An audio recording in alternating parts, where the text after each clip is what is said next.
Hi my friends, it's Pat Sloan here, and it is the first day of all the trimmings, our Christmas mystery sew along from the Fat Quarter shop. It's the one that got delayed just a little bit, but now here it is, here it is. And the first block are the hollies. So you're going to do several holly blocks, and then you have the directions to set them into a row. So this is a row by Row Quilt, which is going to be so darn cute. I believe, let's take a look down here. Like I'm using this light gray with all the little dots, which looks like snow, so I think it's super cute. I believe that these are like, you know, tilted like this, you know, so that they're not going, you know, like go up and down, so they're not all going like little soldiers marched across. But of course, if you like that look, you can do it that way. And then you have this divider in between each one. So you can download that and make your holly blocks this week. Got another one out here like there with a spacer. So super cute. So those are fun. They're pretty easy. They're just little sew-and flips, and you will have no problem at all whipping those right up this week. And then on Tuesdays, this will be when you get the next set of the next row of blocks. So it'll always be on Tuesday. All right, what else? I've got my Oh My Stars. They've got two sections now, so I don't have them sewn together, but see here, I've got the left and the right, and then the next is to take the border fabric, which I need to concentrate a bit on and get the sections cut so that I don't trim, you know, I don't want to have a section that's like this as the border with, you know, hardly any flower on it. I have to, because these flowers are kind of widespread, spaced out, so I need to move that around a little bit to get exactly what I want. Okay, we did that, which I'm doing that sort of as I was sewing other things, so it worked out pretty well. I had once or twice I had to really like stop and look and say, okay, did I mess that up? Did I move that, to move a shape the wrong place, and check the pattern? Because, you know, moving it from the wall to the sewing machine and back, you know, it's easy to rotate a directional fabric or get them out of order so the star point wouldn't have matched up with the star anymore. But that worked out. I could have done the stars by themselves. I could have just taken them and then worked the units around them. That would have been another way to be sure that you didn't rotate any. But I did good. I didn't get any wrong. and I have to do the outer points are in the border. So that's the part I'll do as I'm sewing other things. Now, yesterday was Cross Stitch University Day, and I watched the video, so I know a little bit more now about supplies. And so I got out, I'm going to use, to wrap my floss, I'm going to use the Alpha Bitties.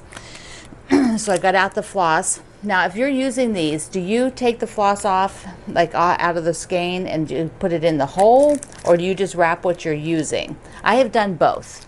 And I have done both on the same thing. Wrap the used one and then put it on the skein. I was watching somebody who cuts the whole skein into like usable chunks and then puts that on here, which I thought was interesting. I don't know that I'm ready to do that. Then I wanted to get a needle minder, so I have my friend Bev's needle minder. She is my good friend that designed the Holly Jolly wreaths that we're going to be doing. And if you didn't see the video yesterday, Holly Jolly wreaths is a new sew along we're going to be doing, so you want to get your pattern. So this one I'm going to use for my Cross Stitch University. Yeah, gotta have that right out there. Okay, remember my table runner where I had the block that needed switched? Well, I switched the block. I did it, and I have a little short, two little short clips here about this table runner. So in order to remove this one block, which goes right to here, because I don't want these touching, these two, that's the next block. So what I have to do is first take off this strip, and then down to here, and then down to here, other side. And then I'll go through and take this block off. And usually what I do with the seam ripper is I will take I'll go along the one side, whatever I can see easiest, because I've got a gray thread that matches pretty good here. So I'm just going to clip a bunch of pieces along the back, because then what that lets me do is just come in here and pull across. Sometimes when I'm working, for whatever reason, I don't know, I will come along and just pull as I go like this. So that's another way of just, pulling it, doing the seams as I go along. Often I will do that, I think, if I'm having trouble seeing the stitches, because maybe they match, or they were a little tight. Like sometimes if I didn't do it right, I might have tight stitches, so I would just come along and just keep pulling. So those are the two ways. I'm just going to go ahead. Of course I could just pull, but that's really no good to pull, is it? You just really need to work on getting all those stitches out of there, just like that, and I'll finish it up and it'll be easy to do. So this is a small piece, this table runner, and I'm not too worried about using up those sort of extra battings and just layering them. So let me show you what I mean by layering them, because really that's what I'm doing. I'm not doing anything special.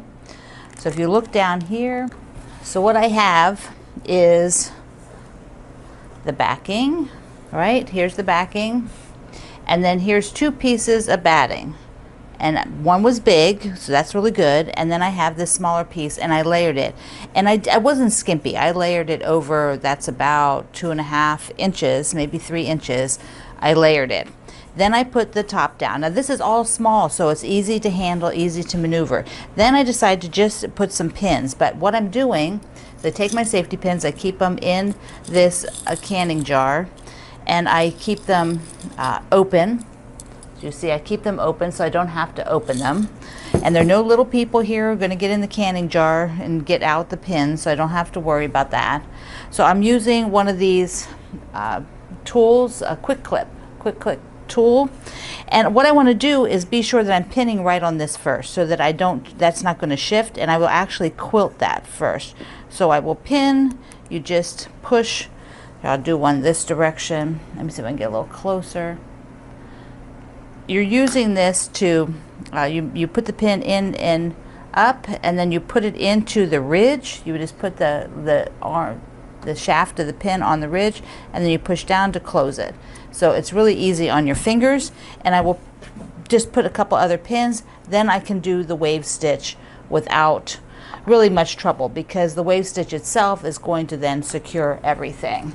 So let's go over to the machine. So I'm at the machine. There's two things to do. First is decide what thread I'm going to use, and I thought about gray, and gray is nice and safe and will blend in perfectly with the gray that's on the border, and it looks nice on here, as on the patchwork. But I thought, what does orange look like? So this is a pretty intense orange, so it is going to be pretty bright on the gray, and it looks really good, I think, on the other part.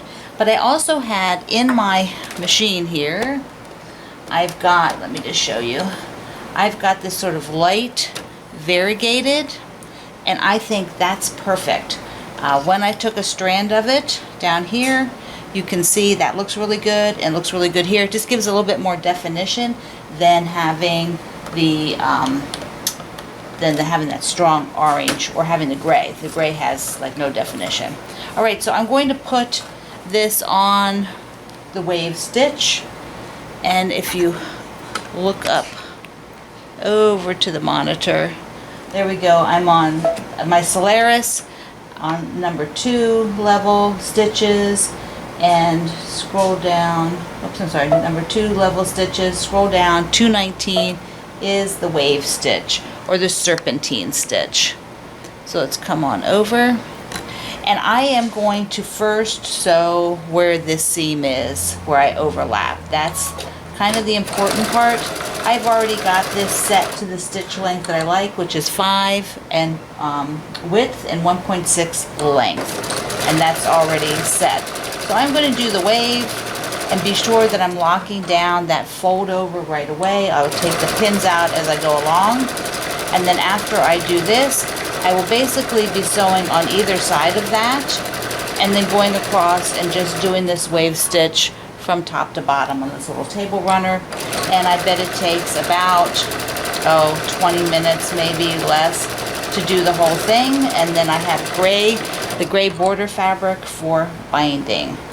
So let me just pull this up here so you can see the wave.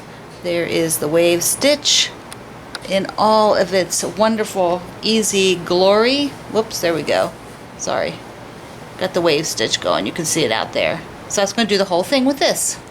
So there you can see that once I am stitching this whole thing, that peach, where you can just see it on the gray, that really light peachy color, I think it looks good because it doesn't give as much strongness as the orange would. The orange would be pretty strong. I thought, no, I don't really want that. I want something a little bit softer. So that peach was just perfect. So I will get this stitched up at some point. Usually I would do that late at night, like probably like at 10, from like 10 to 11, 10 to 10:30 at night, because I don't have to think about that. It's just sewing it straight through. I will probably space it about the foot of my machine width apart, so that'll be the spacing of it. So I think that'll work out pretty good. All right, one last thing is I got my little pillow done. Ta-da! I showed you the backing fabric, the very old P&B fabric that I had plenty. I could have done 2 pillows easily with what I had, because this is such a teeny tiny pillow, but I think it turned out super darling. Look at that. Look how cute that is. It just, that hand quilting is just such a nice texture. And this is the big stitch, you know, so you want to see it up close again. You can see it on there.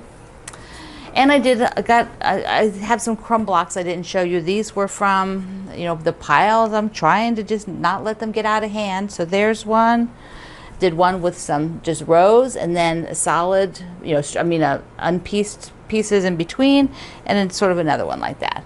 This one's a little big, but that's okay. I don't mind, because occasionally if I have like a bunch of them at the end that are a little big, maybe they can all go into one project together. Some that are a little bit smaller, they will be grouped together.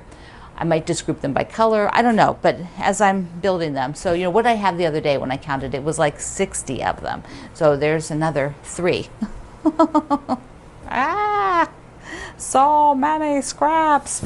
Okay, my friend, time for you to make little holly jolly berries for our Christmas trimmings mystery sew along. I can't wait to see yours. Show them over at my community page, Quilt Along with Pat Sloan, or you can show it at my article today over at my website, which the links are all down below. And while you're there, hit that subscribe so we can be friends. Mwah.